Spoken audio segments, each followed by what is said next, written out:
आप सभी से रिक्वेस्ट है कि अगर आप इस चैनल पे नए हो तो इस चैनल को जरूर सब्सक्राइब करें। आज हम बात करने वाले हैं दोस्तों क्लास 10 के आंसर की कि हिंदी एग्जाम के, जो आज 12 मार्च को हिंदी का एग्जाम हुआ था, उसके आंसर की हम बात करेंगे आज, यानी पूरी विस्तृत रूप से आज इस आंसर की को जानेंगे।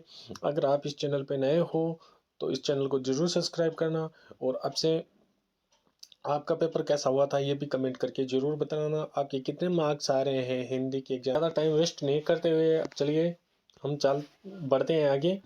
यानी रसिया शब्द में प्रयुक्त प्रत्यय कौन सा है? रसिया शब्द में प्रयुक्त प्रत्यय है या। कौन सा होगा? या प्रत्यय होगा। नेक्स्ट प्रश्न है, गुण स्वर संधि का सही उदाहरण है। गुण स्वर संधि का सही उदाहरण होगा रमेश। क्या होगा? रमेश। उत्साह कविता में कवि है। कौन है? सूर्यकांत त्रिपाठी निराला। यानी कौन है? सूर्यकांत त्रिपाठी निराला कवि है। राम लक्ष्मण परशु संवाद की भाषा है। कौन सी भाषा है? इसकी भाषा है अवधि। क्या है? अवधि भाषा। गोपियों में ब्रह्म के बहाने किस व्यंग्य बाण छोड़े हैं? किस व्यंग्य के बाण छोड़े हैं? यानी इसका उत्तर होगा उद्धव। क्या होगा? उद्धव उत्तर होगा 5 का। आगे बढ़ते हैं, प्रश्न नंबर 6 की बात करते हैं। नागार्जुन का जन्म कहाँ हुआ था? नागार्जुन का जन्म हुआ था बिहार के अंदर। कहाँ हुआ था? नागार्जुन का जन्म बिहार के अंदर हुआ था। कैप्टन किसका नाम था? कैप्टन था चश्मे वाले का नाम। क्या था? चश्मे वाले का नाम था। लखनऊ वी अंदाज में व्यंग्य के लेखक है। इसके यशपाल होगा। इसका उत्तर क्या होगा? यशपाल होगा। बाल गोविंद भगत पाठ की धरा है। बाल गोविंद भगत पाठ की धरा कौन सी है? रेखा चित्र है। आप इसके जो उत्तर वो क्या लिखे हैं कमेंट करके जरूर बताना। आपके कमेंट बहुत ही कम आते हैं दोस्तों। संस्कृति का परिणाम है। संस्कृति किससे बनती है? सभ्यता से बनती है। किससे बनती है? सभ्यता से। ठीक है।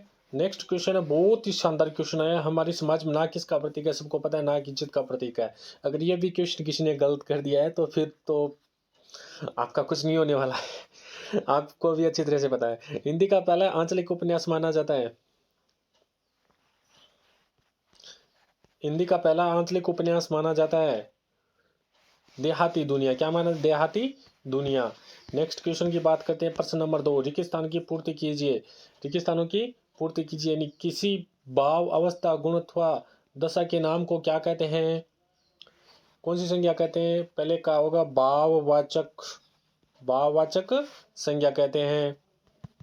नेक्स्ट है, वे शब्द जो संज्ञा सर्वनाम की विशेषता बताते हैं उन्हें क्या कहते हैं? विशेषण कहते हैं। उन्हें विशेषण कहते हैं। दूसरे के अंदर वे क्रियाएं जिनके साथ क्रम प्रयुक्त नहीं होते, क्रम प्रयुक्त नहीं होते, वो कौन सी क्रिया कहलाती है? अकर्मक क्रिया कहलाती है। कौन सी? अकर्मक क्रिया। वे शब्द जो शब्दों के वाक्यों को छोड़ते हैं उन्हें समुच्चय बोध कहते हैं। कौन से कहते हैं? अविकारी शब्द। कौन से होगा? अविकारी। और वे शब्दांश जो किसी शब्द के अंत में लगाकर अर्थ में बोध करवाते हैं उन्हें प्रत्यय कहते हैं। नहीं, अंत में। यानी हिंदी में उपसर्ग कितने होते हैं? 19 होते हैं। और संस्कृत में कितने होते हैं? 22 होते हैं। इसका जो 6 नंबर क्वेश्चन है, हिंदी में कितने उपसर्ग होंगे? 19। आप इसका आंसर में क्या कितने करके आए हो? 19 करके आए हो, 22 करके आए हो? या कमेंट करके जरूर बताना। फिर आगे बढ़ते हैं, यानी प्रस्तुत गद्यांश का उचित शीर्षक लिखिए। यानी ये जो गद्यांश है किसके बारे में है? किसके बारे में है?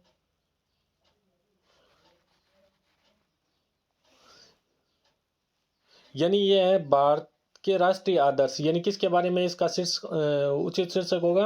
भारतीय राष्ट्रीय आदर्श होगा। वर्तमान में युवाओं को की वर्तमान में कैसे युवाओं की आवश्यकता है? वर्तमान में राष्ट्र में शारीरिक दृष्टि से मजबूत, निरपेक्ष तथा ऐसे युवाओं की आवश्यकता है जो अपने आप में शक्ति में विश्वास करते हो। ऐसे युवाओं की जरूरत है। राष्ट्र की सबसे बड़ी सेवा क्या है? राष्ट्र की सबसे बड़ी सेवा राष्ट्र की सबसे बड़ी सेवा क्या है?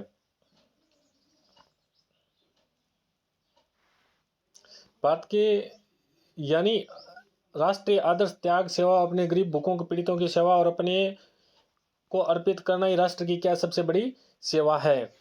विवेकानंद ने उपदेश के ध्येय वाक्य क्या है? विवेकानंद के उठो जागो और तब तक न रुको जब तक कि क्या न हो जाए? लक्ष्य की प्राप्ति न हो जाती। ये ध्येय वाक्य है।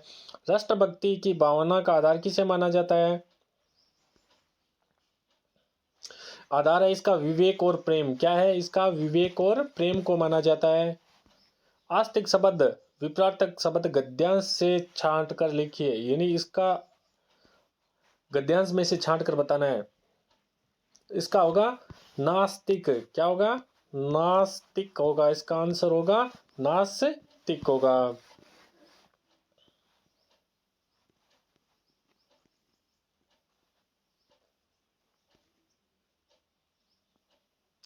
यानी ये गद्यांश तो आप सभी कर रहे लोगे, एकदम आसान है, बहुत ज्यादा हार्ड नहीं है। फिर करना था खंड ब के अंदर निम्नलिखित प्रश्नों के उत्तर लगभग 40 वर्ड के अंदर देने थे। यानी शहनाई और डुमराव एक दूसरे के लिए किस प्रकार से उपयोगी थे? किस प्रकार से उपयोगी थे? आपने क्या उत्तर लिखे हैं? हवलदार साहब ने जब नेताजी की मूर्ति को पहली बार देखा तो उनकी नज़र में कौन सी बात खटकी? छोटे बच्चों की मन वाली मुस्कान देखकर कवि का मन के भाव क्यों उमड़े? बहुत ही सरल सा है। उत्साह कविता का मूल भाव क्या है? गैंगटोंग शहर को लेखक देखकर लेखिका को क्या अनुभूति हुई थी? सांप निकलने पर पानी फेंकते बच्चों की प्रक्रिया हुई है। माता का अंचल पाठ के आधार पर बताना है। नमक मिर्च लगाना मुहावरे का अर्थ क्या? कितना आसान मुहावरा है। बहुत ही सरल सा पेपर था आज का।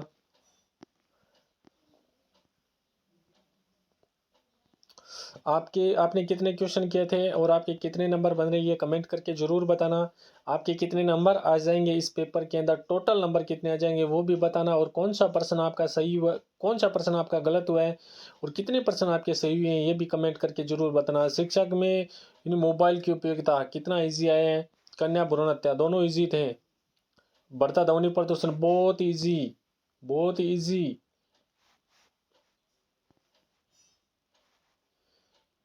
पत्र भी इजी था, बहुत इजी था। विज्ञापन भी बहुत इजी था। पेपर बहुत सरल था। पेपर बहुत सरल था। आपके टोटल कितने नंबर बन रहे हैं ये कमेंट करके जरूर बताना।